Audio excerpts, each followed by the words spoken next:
কালকে তারা একটা কথা বলেছে সেটা হচ্ছে যে শরিয়া আইন নয়, প্রচলিত আইনেই দেশ চলবে। এই প্রচারণাটা জামাতে ইসলামও বলেছে যে এটা ভুল ব্যাখ্যা এবং তাদেরকে সেটা প্রত্যাহার করে নিতে বলছে। আপনিও এই জোটের মধ্যে আছেন এবং আলেম হিসেবে আপনার একটা গ্রহণযোগ্যতা অবশ্যই বাংলাদেশে আছে।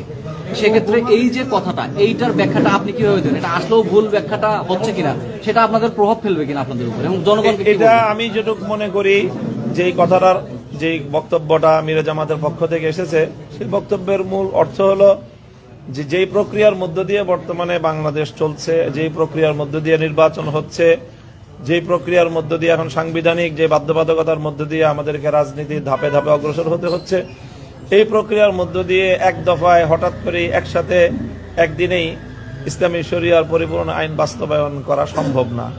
এই সম্ভাব্যতার জায়গাটাই উনি বলেছেন। আমি মনে করি এতটুকুই। কাজেই কোনো কথার মধ্যে এখানে মানে কন্ট্রাডিকশন আমি দেখছি না খুব একটা।